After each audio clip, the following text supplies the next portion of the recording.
আমাৰ সকলো অভিভাৱকে সাধাৰণতে যিটো সপোন দেখুৱাই সৰুৰে পৰাই ল'ৰা ছোৱালীবিলাকক সুধিলেও যিবিলাক কথা সাধাৰণতে কয় ভৱিষ্যতলৈ তুমি কি হ'বা বুলি সুধিলে ডক্টৰ ইঞ্জিনিয়াৰ কিবা কিবি ঢেৰ কয় মই সেইসকল অভিভাৱকক সেইসকল মৰমৰ ছাত্ৰ ছাত্ৰীক কওঁ যে আমি ডাঙৰ মানুহ হোৱাৰ সপোন দেখিব লাগে এইটো কেতিয়াও বেয়া কথা নহয় ভাল কথা কিন্তু মই নিজে ভাবোঁ যে এজন ডাঙৰ মানুহ হোৱাৰ সপোন দেখাতকৈ আমি প্ৰথমতে ভৱিষ্যতলৈ এজন ভাল মানুহ হোৱাৰ সপোন দেখাটোহে বেছি গুৰুত্বপূৰ্ণ কথা মোৰ কাৰণে মই এজন ল'ৰা চোকা হোৱাতকৈ এজনী ছোৱালী মেধা হোৱাতকৈ মই প্ৰথমতে গুৰুত্ব দিওঁ সি বা তাই ভাল হওক প্ৰথমতে ভাল হওক সমাজখনত এজন ভাল চিকিৎসক হোৱাতকৈ এজন ভাল ইঞ্জিনিয়াৰ হোৱাতকৈ প্ৰথমতে সি বা তাই এজন ভাল মানুহ হওক ভাল মানুহ সেইটোত আপোনালোকে গুৰুত্ব দিয়ক মনত ৰাখিব এজন ভাল চিকিৎসক এজন ভাল মানুহ নহ'বও পাৰে এজন ভাল অভিযন্তা এজন সুনাগৰিক নহ'বও পাৰে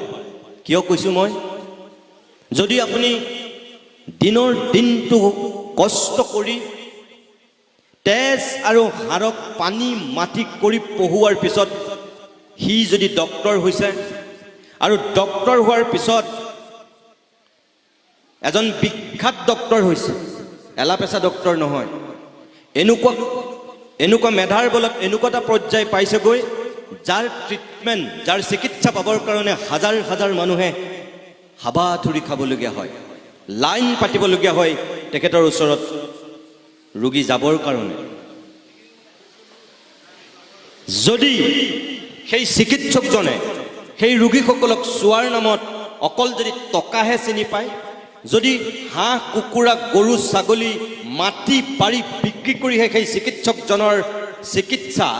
ৰোগীয়ে ল'বলগীয়া হয় তেতিয়াহ'লে মই ক'ম তেওঁ ভাল চিকিৎসক হ'ব পাৰে তেওঁ কেতিয়াও ভাল মানুহ নহয় মোৰ দৃষ্টিত তেওঁ ভাল মানুহ নহয়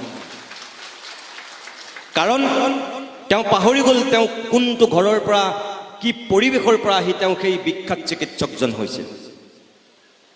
তেওঁ এতিয়া টকাহে চিনি পায় তেওঁ মানৱীয়তা তেওঁ মূল্যবোধ তেওঁ সমাজ আৰু জাতিটোৰ প্ৰতি যি দায়িত্ব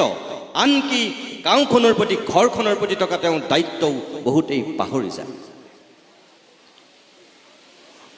সেই চাম ডাঙৰ মানুহ আপোনালোকে বিচাৰেনে মই ভাবোঁ আপোনালোকে নিবিচাৰে আৰু যদি যিসকলে তেনেকুৱা সন্তান বিচাৰিছে তেতিয়াহ'লে আপোনালোকে মনত ৰাখিব যিসকল অভিভাৱকে ছাত্ৰ ছাত্ৰীক যিসকল শিক্ষাগুৰুৱে ছাত্ৰ ছাত্ৰীক আৰু যিসকল শিক্ষাৰ্থীয়েও ভৱিষ্যতৰ বাট বুলিবৰ কাৰণে অকল যদি মূল্যাংকনক গুৰুত্ব দিছে অৰ্থাৎ নম্বৰৰ নিগনি দৌৰৰ প্ৰতিযোগিতাত যদি আপুনি নামিছে আৰু নমুৱাব বিচাৰিছে তেনেহ'লে মনত ৰাখিব যে মূল্যাংকনৰ পিছত দৌৰা সেইসকলে এটা সময়ত মূল্যবোধ কি তেওঁলোকে পাহৰি যাব আৰু তেতিয়াই কি হ'ব আপুনি বৃদ্ধাশ্ৰমত অতিথি হ'বলগীয়া হ'ব পাৰে নিজৰ সেই মৰমৰ সন্তানটোৰ কাৰণে অৰ্থাৎ যিবিলাকে মূল্যাংকনক গুৰুত্ব দিয়ে তেওঁলোকে সদায় মূল্যবোধক ক'ৰবাত চিটিকাই পেলায় মই ভাবোঁ যে মূল্যাংকনক গুৰুত্ব দিব লাগিব কিন্তু মূল্যাংকনৰ লগতে সমানেই ৰেলগাড়ীৰ দুয়োটা চিৰিৰ দৰে এফালে মূল্যাংকন আনফালে মূল্যবোধ সমানে আগুৱাই নিব পাৰিব লাগিব তেতিয়াহে আপুনি বিচৰা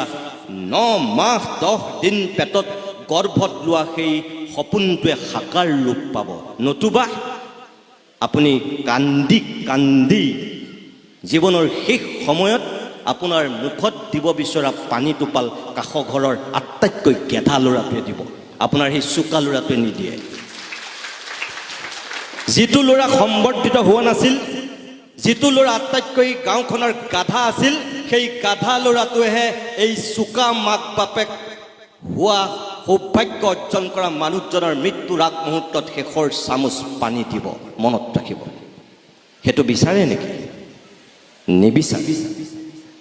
মই বিচাৰোঁ আপোনালোকে কোনেও সেইখিনি নিবিচাৰে ময়ো নিবিচাৰোঁ আমাক নেলাগে তেনেকুৱা ইমান চোকা ল'ৰা নেলাগে আমাক তেনেকুৱা মেধাৱী ছাত্ৰী যি নিজৰ মাক দেউতাকৰ মূল্য নুবুজে যি নিজৰ ঘৰৰ কাষৰ ঘৰৰ মানুহৰ মৰম আৰু ভালপোৱা নুবুজে যি গাঁওখনৰ প্ৰতি যি অঞ্চলটোৰ প্ৰতি দায়বদ্ধ নহয় তেনেকুৱা মেধাৱী আমাক নালাগে মোৰ স্পষ্ট কথা